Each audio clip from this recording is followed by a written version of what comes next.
Good morning my friends.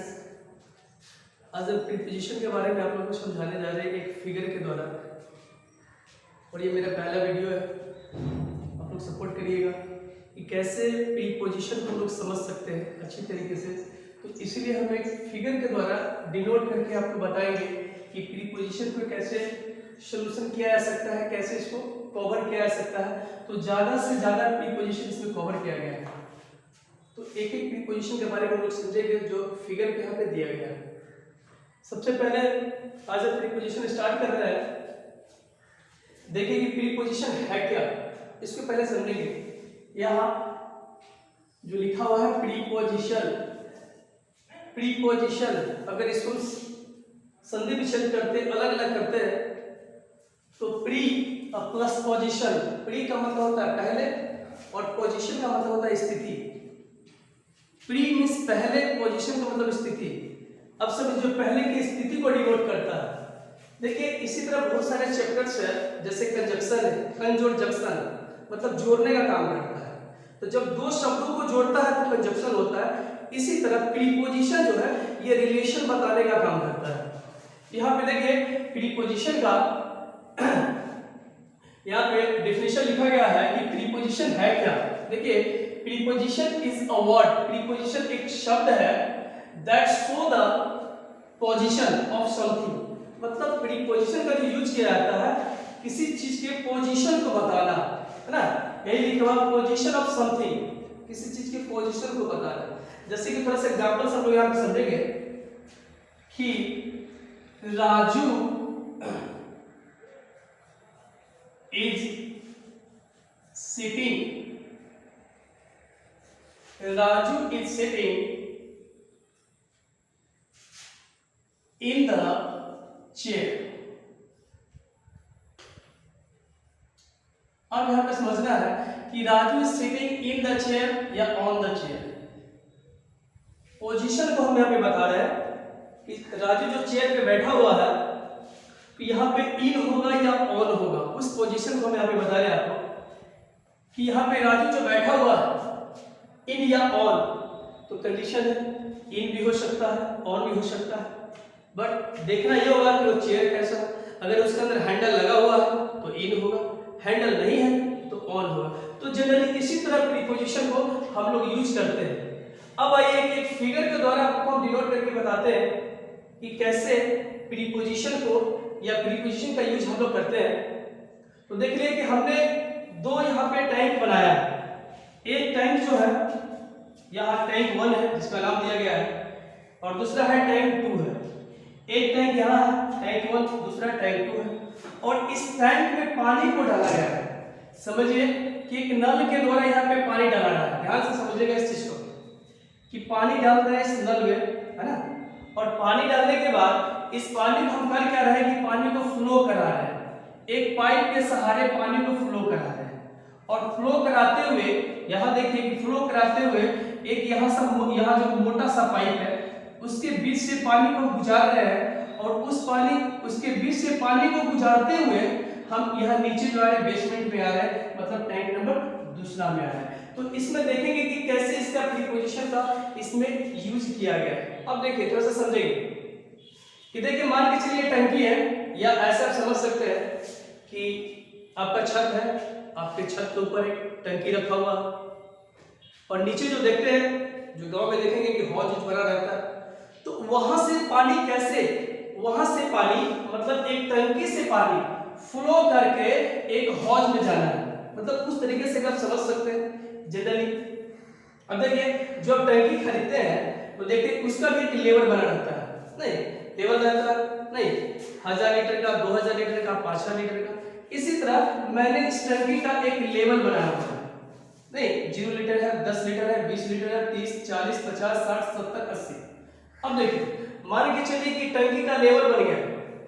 अब ये टंकी का जो लेवल बन गया है तो लेवल में देखिएगा कि जब मान के चलिए कि पानी जब इसका नल के सहारे इसमें पानी को फिल करते भरते हैं, पानी को भरते हैं, तो इसमें आप देखते क्या है, सबसे बड़ी चीज कि अगर पानी धीरे धीरे फिल हो रहा है, भर रहा है, पानी भरते हुए आगे जा रहा है, ऊपर जा रहा है, तो यहाँ पे एक मैंने लेवल बना दिया जो एक नॉर्मल लेवल है, नॉर्मल और एक डेंजर लेवल है। मान के चलिए कि पानी अगर धीरे धीरे भर जाती है, ऊपर चला जाता है, तो पानी नीचे गिरना शुरू कर देता है। इसी को लेकर के हम यहाँ पे लेवल बना दिया, डेंजर लेवल है और दूसरा नॉर्मल। यहाँ करके तो पानी चलिए सफिशिएंट है ना।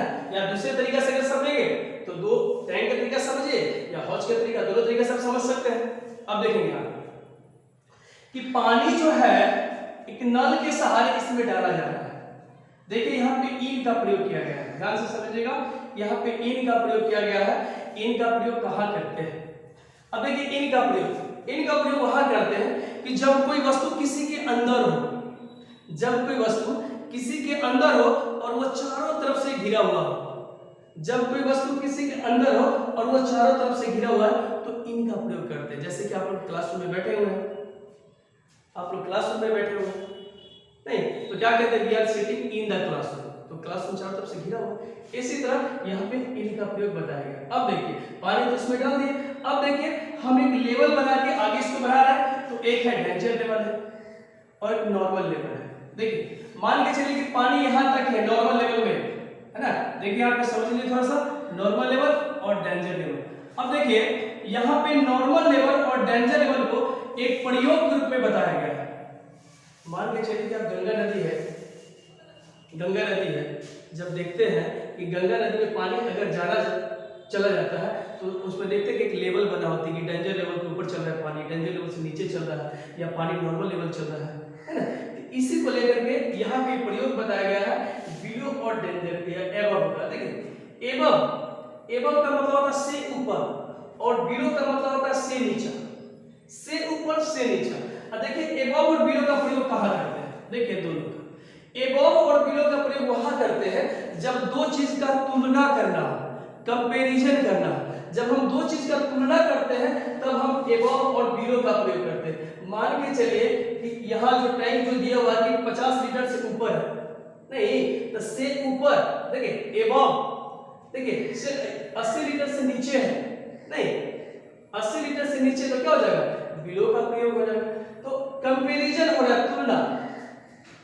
जब भी हमको बिलो से नीचा, एबव से ऊपर, जब भी हम लोग एबव और बिलो का प्रयोग करेंगे तो समझिए कि दोनों में कंपैरिजन होना चाहिए।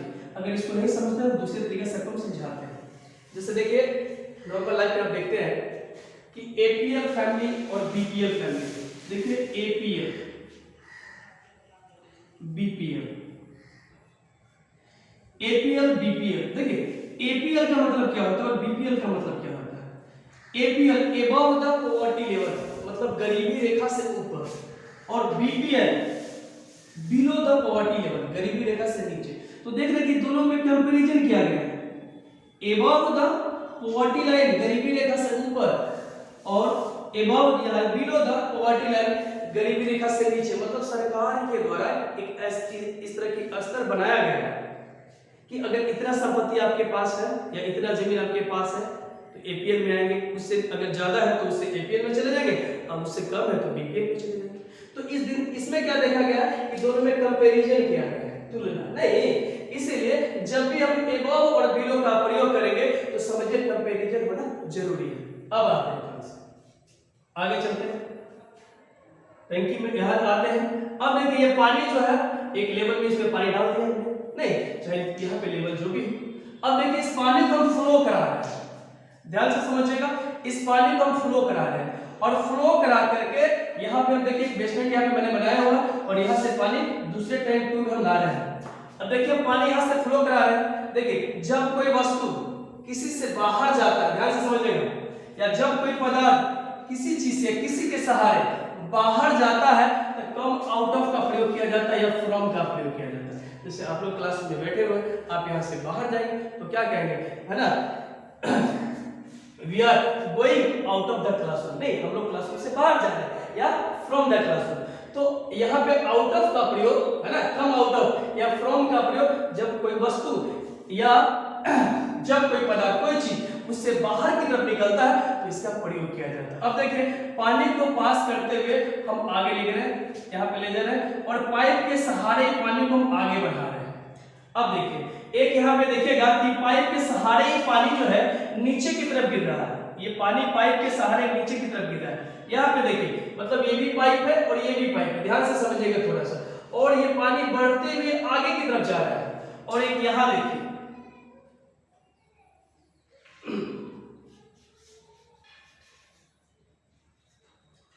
फॉलिंग टुवर्ड, देखिए बाबू तो ऐसा समझिए इसको, ये फॉलिंग डाउन है और यहाँ पे देखिए फॉलिंग टुवर्ड का प्रयोग किया गया है, ये फॉलिंग डाउन है और यहाँ पे फॉलिंग टुवर्ड का प्रयोग किया गया है। तो ऐसा समझना यहाँ पे कि आप तो बोलिए कि सर कि पाइप के सहारे पानी आगे की तरफ जा रहा है, तो आप यहाँ पे फॉलिंग डाउन का प्रयोग किए हैं और यहाँ पे फॉलिंग टुवर्ड का प्रयोग क्यों किए है ना। तो देखिए फॉलिंग डाउन का प्रयोग क्यों किया गया है, देखिए अगर ये पानी, ध्यान से समझिएगा, अगर पानी यहाँ से निकल रही है, आगे की तरफ निकल रही है और निकलते हुए फॉलिंग डाउन का प्रयोग बता रहे हैं, अगर यहाँ पर कोई चीज, कोई बेसमेंट अगर दिया होगा जहां पे पानी यहाँ पे गिरने के लिए, अगर ऐसा कुछ रहेगा तो फॉलिंग टुवर्ड का प्रयोग होगा। लेकिन पानी पाइप के सहारे अगर आगे की तरफ चला जाएगा तो फॉलिंग डाउन का प्रयोग हो जाएगा, समझ में आया।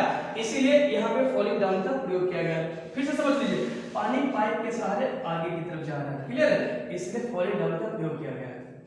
आगे चलते हैं हम, और ये पानी आगे बढ़ते हुए यहाँ देखिए थिक पाइप है, मोटा सा पाइप है, इस पाइप में पानी को इंटर करना है, ध्यान से देखिएगा। अब ये पानी जो है एक पतली सी पाइप के सहारे मोटे पाइप में ये पानी इंटर कर रहा है, ध्यान से समझिएगा, पानी इंटर कर रहा है। अब देखिए यहाँ पे लिखा गया है कि water is entering the thick pipe, मतलब इतना समझिए कि पानी इस पतले पाइप के सहारे पानी जो है मोटे पाइप में एंटर कर रहा है। इसका मतलब समझ लीजिए कि एंटरिंग का जो प्रयोग किया गया है यहाँ पे कि इंटर के साथ किसी प्रीपोजिशन का यूज नहीं होता है, इसलिए यहाँ पे नो प्रीपोजिशन रिक्वायर दिया गया है, यहाँ पे किसी प्रीपोजिशन की आवश्यकता नहीं है, क्लियर है ना। तो इंटर के साथ जनरली किसी प्रीपोजिशन का यूज नहीं होता है, इसलिए यहाँ पे प्रीपोजिशन के दृष्टिकोण से यहाँ पे बताया गया कि नहीं, इसके साथ कोई प्रीपोजिशन नहीं रहेगा। अब देखिए पानी जो है ये मोटे पाइप में इंटर कर गया। अब देखिए मान के चलिए कि अगर इस टैंक से पानी आगे की तरफ बढ़ेगी, ध्यान से समझिएगा थोड़ा, पानी आगे की तरफ बढ़ेगी तो ज्यादातर आप देखते हैं कि पानी में जो है धुलकन भी रहता है ना, सामान्यतः धुलकन भी रहता है पानी में, नहीं मतलब उसको सिल्ट बोलते हैं, गंदगी जो होता है, धुलकन गंदगी जो होता है वह पानी में रहता है। तो यहाँ पे देखिए अब ये पानी यहाँ पे इंटर कर गया है। अब देखिए कि ये जो है पानी का पूरा, और साथ में यहाँ पे सिल्कन भी है, सिल्ट भी है, नहीं जो घुला रहता है साथ में, है ना। तो ये चीज है। अब इसके लिए देखिए एक प्रीपोजिशन का यूज बताया गया है यहाँ पे कि सिल्ट इज आल्सो मूविंग, मतलब पानी के साथ, ध्यान से समझिएगा, पानी के साथ जो सिल्ट भी है वो सिल्ट भी है वो भी यहाँ पे मूव कर रहा है, घूम रहा है, नहीं यहाँ पे पानी के साथ सिल्ट भी मूव कर रहा है, पानी के साथ जो है सिल्ट भी मूव कर रहा है, इसीलिए यहाँ पे बताया गया है कि silt is also moving along with water, मतलब जब दो पदार्थ आपस में घुला जाता है, समझिएगा अच्छे से समझिएगा, देखिए पानी के साथ सिल्ट भी घुल रहा है तो उसके लिए प्रीपोजिशन रिक्वायर होता है अलोंग विद का प्रयोग करते हैं, समझे। तो यहाँ पर देख लीजिए कि अलोंग विद का प्रयोग कैसे करते हैं, इसको यहाँ पे समझाया गया। अब आते हैं, अब ये थिक पाइप है, मोटा सा पाइप। अब यहाँ पे देखिए कि ये पानी जो है इसमें एंटर कर रहा है और एंटर करते हुए ये पानी अंदर ही अंदर यहाँ से देखिए मोटे पाइप से हो करके ये फिर पतले पाइप की तरफ पानी आगे बढ़ रहा है। अब देखिए यहाँ पे थ्रू का प्रयोग बताया गया। अब थ्रू का प्रयोग कैसे करते हैं इसको थोड़ा सा समझेंगे। थ्रू का प्रयोग देखिए, थ्रू का प्रयोग वहां होता है जब कोई वस्तु एक तरफ से दूसरी तरफ अंदर ही अंदर एक तरफ से दूसरी तरफ पास करे तो वहां पे थ्रू का प्रयोग किया जाता है। जैसे कि आप लोग जानते हो, बहुत सारे एग्जांपल इसका, जैसे कि आप लोग जानते हैं कि टनल होता है, नहीं, और टनल से है ना जो सुरंग होता है, एक तरफ से मान के चलिए ट्रेन इधर से प्रवेश करती है और अंदर ही अंदर प्रवेश करके बाहर की तरफ इधर से निकलती है, तो थ्रू का प्रयोग यहाँ पे किया जाता है। नहीं, the train is passing through the tunnel, नहीं, the train is passing through the tunnel, मतलब ये अंदर ही अंदर प्रवेश करके एक तरफ से दूसरे तरफ की ओर पहुंच जाए तो यहाँ पे थ्रू का प्रयोग किया जाता है। जैसे कि आप लोग जानते हैं कि भारत में जो पेट्रोलियम है वो बाहर से आता है, ईरान से आता है, नहीं ईरान या इराक से पेट्रोल आता है, तो कैसे आता है? थ्रू पाइपलाइन, मतलब वहां पे पेट्रोल डाला जाता है तो यहाँ पे आता है, कच्चा पदार्थ जो वहां पे डाला जाता है तो यहाँ पे आता है। तो कहने का मतलब है कि थ्रू का प्रयोग वहां करते हैं। वैसे जनरली बहुत सारे प्रयोग है, ये तो आपको फिगर के सहारे बताया जा रहा है कि जितना ज्यादा से ज्यादा यहाँ पे डील किया गया है ना, आपको कोशिश यही किया जा रहा है कि ज्यादा से ज्यादा प्रिपरेशन इसमें यूज करके बताया जाए, बट इसके अलावा भी आपको फिगर के आधार पर सिर्फ समझाया जा रहा है। इसके अलावा एक एक करके सारे प्रीपोजिशन को आपको पढ़ाया जाएगा। अब देखिए थोड़ा हम लोग यहाँ पे थे, है ना, थ्रू में थे, तो मैंने बताया कि जो ये पदार्थ जो है पेट्रोलियम जो भारत से आती है कि किसी दूसरे कंट्री से आती है, वो पाइप के सहारे आती है, इसलिए थ्रू का प्रयोग किया गया है। अब देखिए अब क्या हुआ कि ये जो पानी इधर से पास होकर के और इधर फिर निकल गई, देखिए यहाँ पे कम आउट ऑफ का प्रयोग किया गया है, या यही है, या फ्रॉम का प्रयोग करेंगे जो यहाँ पे किए है। अब देखिए यहाँ थोड़ा सा समझना है हम लोग को। अब ये पानी आगे बढ़ते हुए पास होते हुए दूसरे टैंक में प्रवेश कर रही है, दूसरे टैंक में पानी प्रवेश कर रही है, तो यहाँ पे देखिए फॉलिंग टुवर्ड का प्रयोग किया गया है। मतलब कहने का मतलब अगर पानी कहीं देखिए पाइप के सारे अगर कहीं गिरती है और वहां पर कोई भी वस्तु कोई भी ऑब्जेक्ट रखा हुआ हो तो इसके लिए फॉलिंग टुवर्ड का प्रयोग करते हैं। यहाँ पे देखिए इसी चीज को यहाँ पे हम समझाए थे, यहाँ पे फॉलिंग टुवर्ड नहीं होगा, यहाँ पे फॉलिंग डाउन होगा, क्योंकि यहाँ पर कोई भी ऑब्जेक्ट नहीं है। अगर ऑब्जेक्ट होता तो फॉलिंग डाउन का प्रयोग होता, और यहाँ पर जो है फॉलिंग टुवर्ड का प्रयोग किया गया है। अब वही पानी यहाँ आकर स्टोर हो रही है तो इनका प्रयोग करते हैं, ध्यान से समझिएगा, इनका प्रयोग करते हैं यहाँ पे कि वही पानी जो है यहाँ से पानी आके स्टोर हो रही है, तो जब कोई वस्तु किसी के अंदर में हो तो इनका प्रयोग करते हैं। आगे आइए, अब ये पानी तो भाई यहाँ से हम आपको फ्लो करा करके यहाँ से फ्लो करा करके ये पानी हम टैंक में लिया है। अब देखिए थोड़ा सा और सारे प्रीपोजिशन का यहाँ पे यूज हम आपको बताएंगे, और नीचे एक और भी देख लीजिए, now silt is at the bottom. Generally तरीके से यहाँ पे जनरली यूज जो बताया गया है कि बॉटम के साथ जनरली एट का ही प्रयोग किया जाता है। बॉटम का मतलब नीचे, है ना, इसके साथ जनरली एट का ही प्रयोग किया जाता है। अब देखिए ये जो गंदगी यहाँ पे बैठी हुई तो एट का प्रयोग किया गया। आगे चलते हैं थोड़ा सा। अब देखिए हमने अभी सिर्फ उतना ही किया है कि भाई पानी को यहाँ से फ्लो करा करके टैंक 1 से लेकर के टैंक 2 में आया है। अब और सारे प्रीपोजिशन है, देखिए इससे यूज थोड़ा सा जानिए एक चीज के बारे में। अब देखिए मान के चलिए कि टैंक 1 है, ये टैंक 1 है, और टैंक 1 के बगल में एक यहाँ पे टेंपल है, मंदिर है, टेंपल है, एक मंदिर है यहाँ, है ना। तो जब कोई वस्तु किसी के बगल में हो, तो बिसाइड का प्रयोग करते हैं। बिसाइड का मतलब के बगल में, या एक और भी प्रीपोजिशन है जिसके दृष्टिकोण से बाई का भी प्रयोग किया जा सकता है, या आप बाई का प्रयोग कर सकते हैं या बिसाइड का प्रयोग किया जाता है। क्लियर है? तो जब कोई वस्तु किसी के बगल में हो तो बिसाइड का प्रयोग करेंगे, है ना, बिसाइड का प्रयोग करेंगे या बाई का प्रयोग करेंगे। अब देखिए यहाँ जो टेंपल है, ध्यान से समझिएगा, ये जो टेंपल है, अब देखिए यहाँ जो इस तरह का यहाँ पे देखिएगा कि इस तरह से बनाया गया है, क्यों बनाया गया है, और इसमें आपको दो प्रयोग और भी बता रहा है ना, और इसमें आपको दो प्रयोग ऐसा प्रयोग बता रहा है कि राउंड और अराउंड का प्रयोग बता रहा है। देखिए कि राउंड का प्रयोग कहाँ करते हैं और अराउंड का प्रयोग कहाँ करते हैं, इसको भी इसमें हम कवर किए हैं। कि देखिए राउंड का प्रयोग इसमें जो बताया गया है कि जब कोई वस्तु, ध्यान से समझिएगा, जब कोई वस्तु, है ना, जब कोई वस्तु किसी के चारों ओर गति की अवस्था में, ध्यान से समझिएगा, गति की अवस्था में अगर मूव करती है, घूमती है, ध्यान से समझिएगा, तो राउंड का प्रयोग होगा, राउंड का प्रयोग होगा, है ना। जैसे कि समझिए कि पृथ्वी जो है सूर्य के चारों तरफ गति की अवस्था में घूमती है, नहीं, गति की अवस्था में घूमती है, तो इसके लिए हम लोग राउंड का ही प्रयोग करते हैं, क्योंकि उसमें मोशन होती है, गति होती है, इसलिए जनरली इसमें हम राउंड का ही प्रयोग करते हैं। तो मान के चलिए कि देखिए कि यहाँ पर एक टेम्पल है, ध्यान से सुनिए, और टेम्पल के चारों तरफ से घूमने वाला बनाया गया है। नहीं, देखते हैं जनरली आपको बताया जाता है कि जो लोग या मंदिर में जाते हैं पूजा वूजा करने के लिए, तो जनरली घूमते हैं उसको, है ना। तो इसके लिए राउंड का प्रयोग यहाँ पे ध्यान से सुनिए कि गति की अवस्था में अगर घूमता है तो राउंड का प्रयोग करते हैं। दूसरा, और यहाँ पर देखिए ये बुनकर का जो चित्र बनाया गया है, समझ लीजिएगा कि एक ट्री है, पेड़ है। अगर समझ लीजिएगा कि एक पेड़ का चित्र यहाँ पे बनाया गया है, पेड़ का चित्र बनाया गया, तो जनरली इसमें समझना यह है कि अगर मंदिर के चारों तरफ अगर पेड़ लगा हुआ है तो पेड़ तो है स्थिर अवस्था में एक ही जगह होगा, लेकिन वो चारों तरफ से होगा। तो इसको लेकर के यहाँ पे अराउंड का प्रयोग बताया गया है, अराउंड का प्रयोग। अगर इसको नहीं समझे तो आइए दूसरे तरीके से हम आपको फिर से समझा देते हैं। देखिए मान के चलिए हम एक खड़े यहाँ पे खड़े हैं और चारों तरफ से स्टूडेंट मेरा खड़ा हो गया, चारों तरफ से खड़ा हो गया और वो स्टूडेंट गति की अवस्था में चारों तरफ घूमने लगा, मतलब मूविंग करना शुरू कर दिया, नहीं घूमना शुरू कर दिया, तो यहाँ पे राउंड का प्रयोग होगा।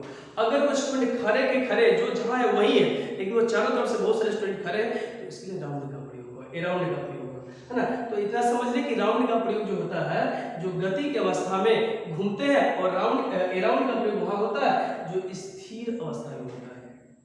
या आप लोग जाते होंगे, आपका फ्रेंड जाता होगा घूमने के लिए या फील्ड में जाता होगा दौड़ने के लिए, तो जनरली उसे यही पूछते कि भाई कितना राउंड मार के आए, इसका मतलब क्या होगा कि गति की अवस्था में। आइए चलते हैं आगे थोड़ा सा, अब इधर देखिए थोड़ा सा, अब थोड़ा सा इधर बढ़ते हैं। ये देखिए अब मान के चलिए टैंक 1 है, इधर तो समझिए, इधर इस सब के बारे में समझा दिए।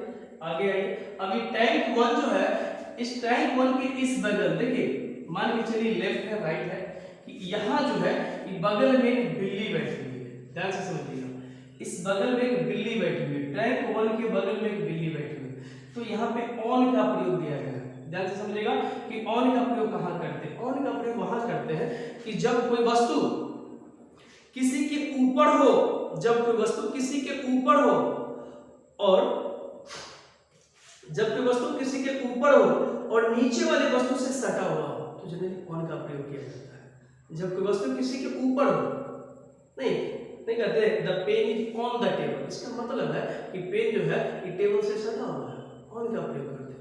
मतलब ऑन का प्रयोग वहां करते हैं जब कोई वस्तु किसी के ऊपर हो और नीचे वाले वस्तु से सटा हुआ हो।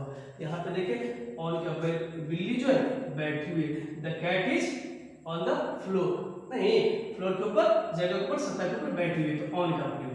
अब मान के चलिए कि बगल में यहाँ पे एक टेबल का चित्र बनाया हुआ है, टेबल का चित्र यहाँ पे बनाया गया।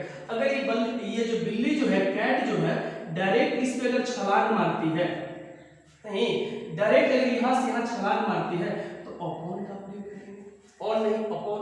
डायरेक्ट जो है यहाँ से डायरेक्ट छलांग मारेगी, मतलब चलते हुए नहीं, डायरेक्ट छलांग मारती हुई आगे की तरफ बढ़ेगी, तो अपॉन का प्रयोग हो जाएगा। अब भाई ऑन का प्रयोग समझ गए, अपॉन का, ये अपॉन का प्रयोग समझ गया, अपॉन। अब भाई देखिए अंडर, बिटवीन। अब मान के चलिए यहाँ पे देखिए अंडर का प्रयोग, देखिए ये जो कैट जो है, बिल्ली जो है बैठी हुई है, ये जो पाइप यहाँ से जो गुजरा हुआ है, ऊपर वाला पाइप उसके नीचे है, नहीं तो आप कह सकते हैं the cat is under the pipe, नहीं अंडर द पाइप। तो क्या है ना, बिल्ली जो है इस पाइप के नीचे बैठी हुई है, तो यहाँ पे अंडर का प्रयोग कर सकते हैं, नहीं। अब यहाँ पे देखिए बिटवीन का प्रयोग दिया हुआ है, बिटवीन का प्रयोग दिया हुआ है, तो बिटवीन का मतलब होता है बीच में, दो के बीच में बिटवीन का प्रयोग करते हैं। अब मान लीजिए इसी को देख लीजिए कि इधर से टैंक 1 है और इधर से एक पाइप है यहाँ पे, तो आप कह सकते हैं द कैट इज सिटिंग, या a cat is sitting between the tank 1 and pipe, है ना। तो दोनों के बीच में बैठी हुई है, यहाँ पे बिल्ली बैठी हुई है, यहाँ पे बिटवीन का प्रयोग कर सकते हैं। तो और सारे प्रयोग है जिसको आप कर सकते हैं, जैसे मान के चलिए कि एमोंग का प्रयोग है, एमोंग का प्रयोग कैसे करेंगे, है ना। तो एमोंग का प्रयोग और बिटवीन का, मतलब बिटवीन का प्रयोग वहां करते हैं जब दो के बीच की बात होती है, तो बिटवीन का प्रयोग करते हैं, और एमोंग का प्रयोग करते हैं जो दो से ज्यादा के बीच हो, नहीं लेकिन वो कहीं भी बैठा हुआ है, इससे कोई मतलब नहीं है ना। तो अगर दो से ज्यादा के बीच में होगा तो एमोंग का प्रयोग करेंगे, नहीं अगर बीचों बीच में होगा तो एमाइड का प्रयोग करेंगे, है ना। तो बहुत सारे प्रयोग है, आपको एक एक प्रीपोजिशन में समझाया भी जाएगा। अब आइए थोड़ा सा आते हैं प्रीपोजिशन, थोड़ा सा और समझते हैं। मान के चलिए यहाँ पर कि टैंक 1 है और टैंक 1 के ऊपर एक चिड़िया है, कोई बर्ड है, आके यहाँ पे बैठती है। चिड़िया मान के चलिए कोई बर्ड है वो टैंक के ऊपर आके बैठ जाती है। तो आप जानिएगा कि बैठने का 2 कंडीशन होता है। 2 कंडीशन क्या है कि अगर चिड़िया आके बैठती, अगर मोशन में रहेगी, गति में रहेगी, तो आप डायरेक्ट तो नहीं बैठेंगे, मतलब बैठेंगे सब फुदुक फुदुक के आगे जाएंगे, 1-2 तब आगे जाएंगे। और एक कंडीशन होता है तो डायरेक्ट आके बैठ जाएंगे। अब समझ यहाँ पे प्रयोग बताया गया है, एलाइट का प्रयोग ये एलाइट का प्रयोग बताया गया है, एलाइट ऑन और एलाइट एट का प्रयोग, ध्यान से समझिएगा। तो मान के चलिए कि चिड़िया अगर आती नॉर्मल तरीके से आके अगर इस टैंक पे बैठ जाती है तो एलाइट एट का प्रयोग करेंगे, एलाइट एट का प्रयोग करेंगे, है ना। अगर चिड़िया गति की अवस्था में आके अगर बैठती है तो एलाइट ऑन का प्रयोग करेंगे। एलाइट ऑन मतलब इतना समझ लीजिए कि गति की अवस्था में आकर बैठती है तो एलाइट ऑन का प्रयोग करेंगे। जनरली आप इसका यूज भी करेंगे जब देखिएगा, जैसे आप भी बस से उतरते हैं कभी या ट्रेन से उतरते हैं तो देखते हैं कभी कभी ऐसा होता है ना कि ट्रेन अगर गति में होती है तो आप उसके साथ चलना शुरू कर देते हैं। नहीं, गति में होती है, अगर आप उतर रहे हैं, उसको छोड़ रहे हैं तो आगे की तरफ आप बढ़ते हैं तो देखते हैं उसके साथ प्रमोशन में होते हैं। अगर ट्रेन अस्थिर रहती है तो डायरेक्ट आप उतरते हैं। तो इसमें आप एलाइट एट का प्रयोग, अगर डायरेक्ट उतरते तो एलाइट एट का प्रयोग कर सकते हैं, अब मोशन में जाते तो एलाइट ऑन का प्रयोग यहाँ पे कर सकते हैं। या एक और भी, जैसे एरोप्लेन जब नीचे उतरता है तो गति की अवस्था में आगे तक बढ़ती है तो एलाइट ऑन हो जाएगा, और हेलीकॉप्टर डायरेक्ट उतरती है तो एलाइट एट का प्रयोग हो जाएगा। क्लियर है। अब आते हैं थोड़ा सा और समझ लीजिए। मान के चलिए कि एक एरोप्लेन है और एक एरोप्लेन इधर से उड़ते हुए ध्यान से समझिएगा कि एक एरोप्लेन जो है इधर से उड़ते हुए, है ना, आगे की तरफ बढ़ती है। अब देखिए ओवर का प्रयोग, ध्यान से समझिएगा, और अंडर का प्रयोग। ओवर का प्रयोग कहाँ करेंगे, अंडर का प्रयोग कहाँ करेंगे। अब देखिए कि ट्रेन की गति या प्लेन की गति चाहे जो भी हो, लेकिन एक अगर इसके ऊपर से अगर गुजरती है, टैंक 1 के ऊपर से गुजरती है तो कुछ ऐसा कंडीशन जरूर आएगा एक क्षणिक के लिए भी कि जो इसके सामने होगा पैरेलल होगा, ध्यान से समझिएगा, इसके पैरेलल होगा, तो चाहे क्षणिक सेकंड के लिए भी क्यों ना हो, है ना, तो ओवर का प्रयोग करेंगे उसको। नहीं, कहते हैं ना the aeroplane is flying over the tank 1, नहीं, टैंक 1 से ऊपर से उड़ रही है। तो मतलब कहने का मतलब ये जो एंगल है हॉरिजॉन्टल जो है, मतलब कोई ना कोई ऐसा अवस्था आएगा जो इसके ऊपर हो या इसके रिस्पेक्ट में अंडर का प्रयोग हो जाएगा, इसके रिस्पेक्ट में अंडर का प्रयोग करेंगे या ओवर का प्रयोग करेंगे, है ना। तो ये मेरा था प्रीपोजिशन, आपको एक फिगर के थ्रू समझाना